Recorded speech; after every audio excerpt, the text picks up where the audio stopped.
يكلمنا التاريخ بالعديد والعديد من القصص الغامضة، بعضها حقيقة وبعضها كذب. بعض قصص التاريخ مثيرة وتلفت انتباهك للبحث عن صحتها، وتثير عندك يا عزيزي المشاهد التشويق للدخول في تفاصيلها. عنوان قصتنا اليوم مدينة النحاس. هذا القصة غريبة شوي ويمكن تكون كذب لبعض الناس. قصة مدينة النحاس ذكرت في عدة مراجع تاريخية. هذا القصة اللي صارت مع موسى بن نصير وأثارت فضول كل من يقرأها. قصة مدينة النحاس. طبعا الجن هم من بنى مدينة النحاس لسيدنا سليمان عليه السلام، وفيها من العجائب والغرائب. وصل خبر هذه المدينة للخليفة الأموي عبد الملك بن مروان، فأثارت فضوله وراد يعرف عنها أكثر ويستكشف الكنوز اللي بيها. طبعا مدينة النحاس هي مدينة كل جدرانها من النحاس، ويقول الغرناطي مدينة النحاس تقع في فيفاي بالمغرب، وتحديدا قريبة من بحر الظلمات. توجه لهذه المدينة حاكم المغرب موسى بن نصير بعد ما وصل كتاب من الخليفة عبد الملك بن مروان، وكان محتوى الكتاب انه يدور عن هذه المدينة ويستكشفها. موسى بن نصير ما كذب خبر وجمع الأدلاء واللي يندلون بالصحراء، وأخذ معاه أشخاص يعرفون لغات ثانية غير اللغة العربية، وطبعا كانت برفقتهم جيش كبير، وأخذوا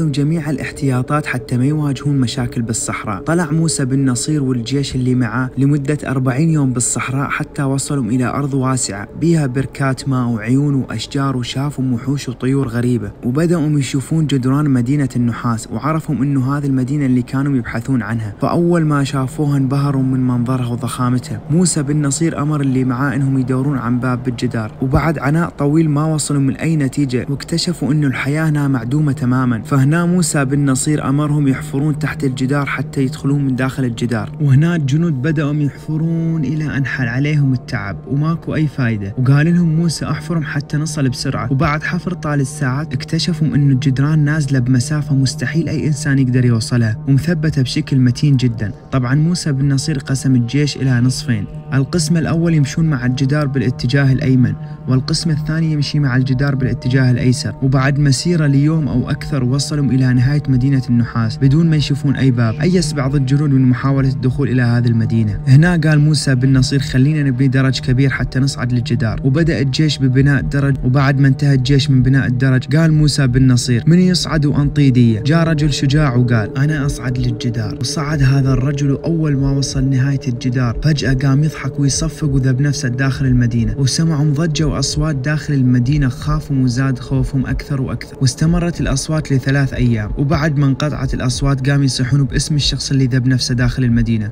وما كان يجيهم أي جواب. وبعد ما يأسوا منه قال موسى بن نصير من يصعد للجدار وأنطي 1000 دينار. فإجا رجل من الشجعان وقال أنا أصعد للأعلى السور، وقال للأمير قبل لا يصعد لا تسوي مثل اللي سواه خويك وتذب نفسك داخل المدينة، وأي شيء تشوفه انزل وقول لنا عليه. ووعدهم إنه راح ينفذ طلباتهم. وفعلا صعد الرجال، وأول ما وصل صارت عينه داخل المدينة، صفق بإيديه وضحك. وموسى بن نصير والجيش يقولوا لا تذب نفسك داخل المدينة، بس لا حياة لمن تنادي، ذب نفسه داخل المدينة. وصار معهم نفس اللي صار مع الرجال الأول، قام يسمعون أصوات غريبة لمدة 3 أيام. قال موسى بن نصير مستحيل نرجع وإحنا ما نعرف شيء عن هذه المدينة. قال موسى بن نصير منو يصعد وياخذ 2000 دينار. قال رجل من الشجعان أنا أصعد، بس شدوا ببطني حبل، إذا حاولت أطيح داخل المدينة اسحبوني. صعد الرجال وسوى نفس اللي سواه اللي قبله، قام يضحك ويصفق وذب نفسه داخل المدينة. طبعا الجيش هنا سحب الحبل بكل ما أوتي من قوة، بس ماكو فايدة. الرجال انقسم نصين، نص داخل مدينة النحاس والنص الثاني سقط على الجيش. فهنا موسى بن نصير قال يمكن اكو جن داخل المدينة يسحبون اي شخص يحاول يستكشفه. هنا امر الجيش بالرجوع، وخاف من مدينة النحاس. وبطريق الرجعة شافهم الواح من الرخام الابيض، وكل لوح كان حجمه حوالي 20 ذراع، وكان مكتوب بها اسماء الملوك والانبياء والتابعين والفراعنة والاكاسرة والجبابرة،